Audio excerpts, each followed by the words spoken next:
नमस्कार, मी सप्तऋषी कुरीज private limited मधून आलोय. आमची कंपनी गेल्या 7 वर्षापासून सरकारमान्य लिलाव भिशीचे काम करते.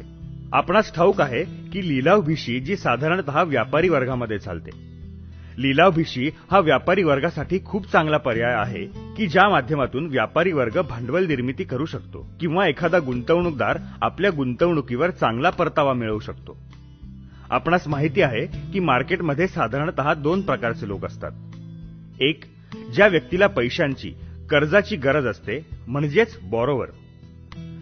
2, ज्या व्यक्तीला त्याने गुंतवलेल्या रकमेवर चांगला परतावा मिळावा म्हणजेच इन्व्हेस्टर.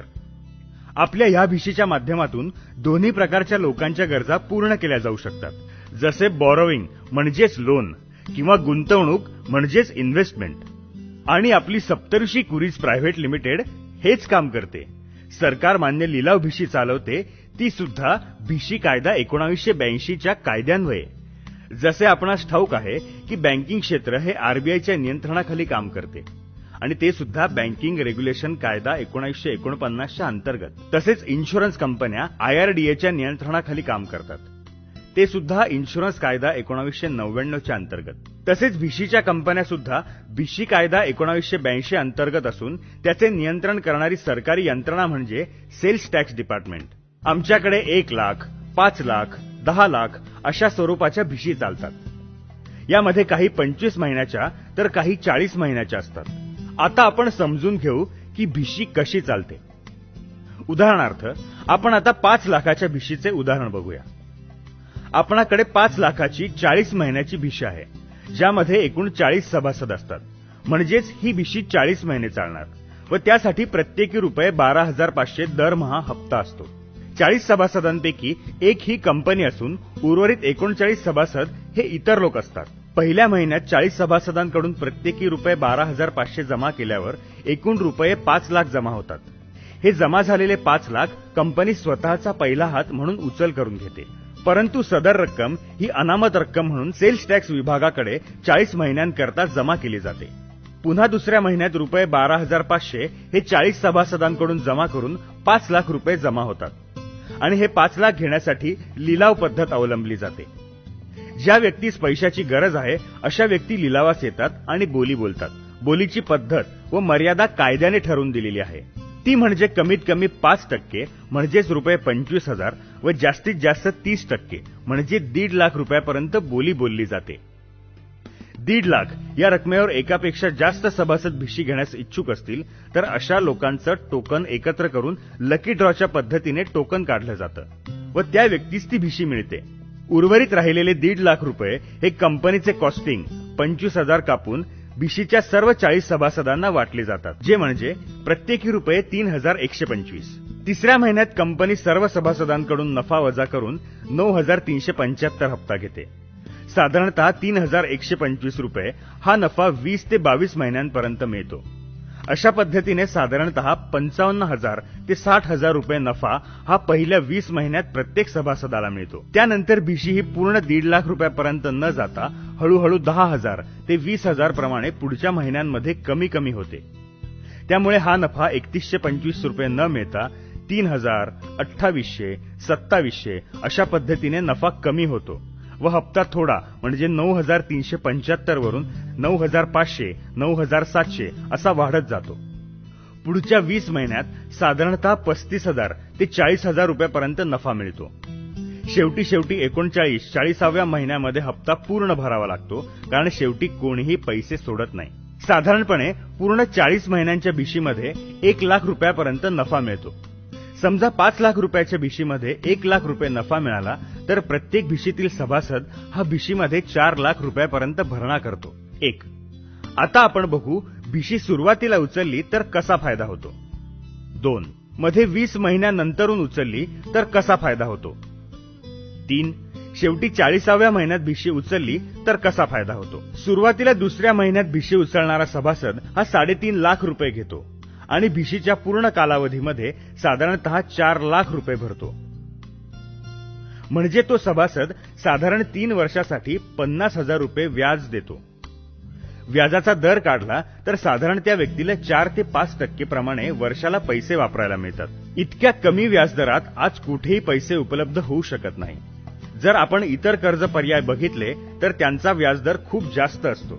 जसे कार लोन 12%, गृहकर्ज 10%, व्यापारी कर्ज 13 ते 14% आणि वैयक्तिक कर्ज 15 ते 20%. परंतु भिशीच्या माध्यमातून उचल केलेल्या पैशांची कुठल्याही कर्ज प्रकाराशी तुलना केली तर हे पैसे वापरण्यास खूप स्वस्त असू शकतात. या माध्यमातून आपण आपला व्यवसाय खूप चांगल्या पटीने वाढवू शकतो. उदाहरणार्थ बघूयात.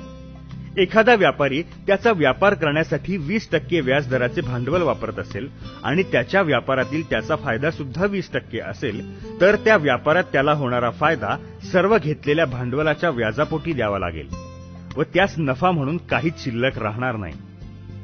तेच जर आपण भिशीच्या माध्यमातून 5% व्याज असलेले पैसे वापरले तर त्यास 15% नफा शिल्लक राहू शकतो. त्यासाठी गरज आहे ती फक्त नियोजनाची आणि फायदा होत असेल तर नियोजन तर केलेच पाहिजे.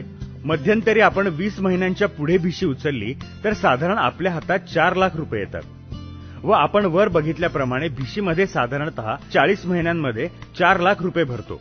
म्हणजे 4 लाख रुपये घेतले व 4 लाख रुपये भरले, परंतु 4 लाख रुपये आपण पुढचे 18 ते 20 महिने कुठलेही व्याज न देता वापरू शकतो. शेवटी भिशी 39 किंवा 40व्या महिन्यांमध्ये उचलली तर आपण 4,75,000 रुपये घेतो. म्हणजे आपला 75,000चा नफा होतो. जर गुंतवणुकीचा व्याजाचा दर काढला तर आपल्याला 12 ते 13% परतावा मिळतो. आपण फिक्स्ड डिपॉझिटचे दर बघितले तर साधारणतः 7% व्याज मिळते. लाईफ इन्शुरन्समध्ये आपल्याला साधारणतः 10% व्याज मिळते. परंतु लाईफ इन्शुरन्समध्ये इन्व्हेस्टमेंट 10 ते 15 वर्षासाठी असते. शेअर मार्केटमध्ये सुद्धा 12 ते 13% व्याज मिळते, पण त्याची कुठलीही खात्री नसते. 12 ते 13% जाऊ सुद्धा शकतात.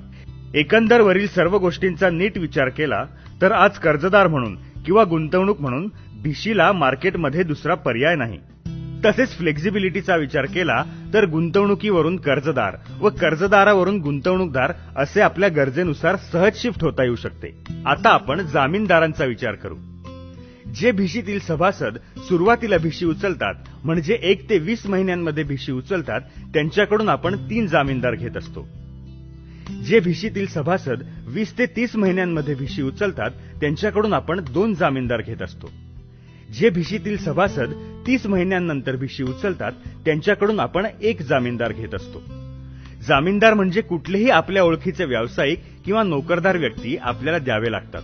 त्यासाठी त्यांची काही कागदपत्र आवश्यक असतात. रहिवासी पत्ता, पॅन कार्ड, बँक स्टेटमेंट, उत्पन्नाचा दाखला आणि फोटो.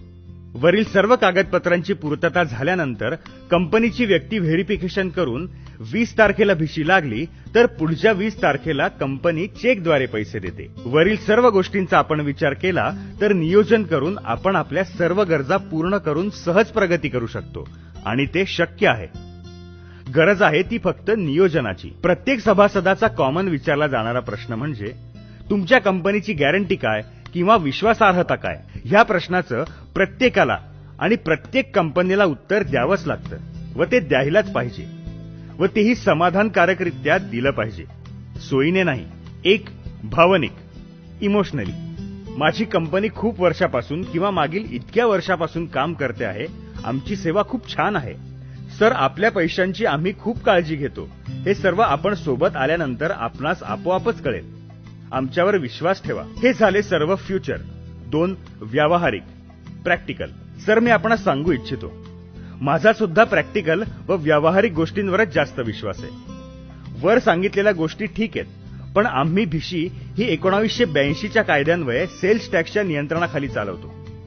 प्रत्येक महिन्याला जेवढे पैसे जमा करतो तेवढेच आम्ही त्याच महिन्यात सभासदांकडे परत करतो आणि कंपनीकडे कुठल्याही प्रकारे पैसे उरत नाहीत व जितके पैसे कंपनी महिन्याला जमा करते त्यापेक्षा जास्त पैसे कंपनीचे सेल्स टॅक्सकडे सिक्युरिटी स्वरूपात जमा असतात. तरीही आपला माझ्यावर किंवा कंपनीवर विश्वास बसत नसेल तर आपण भिशी उचलून घेऊन कंपनीकडे हप्त्याने भरणा करावा.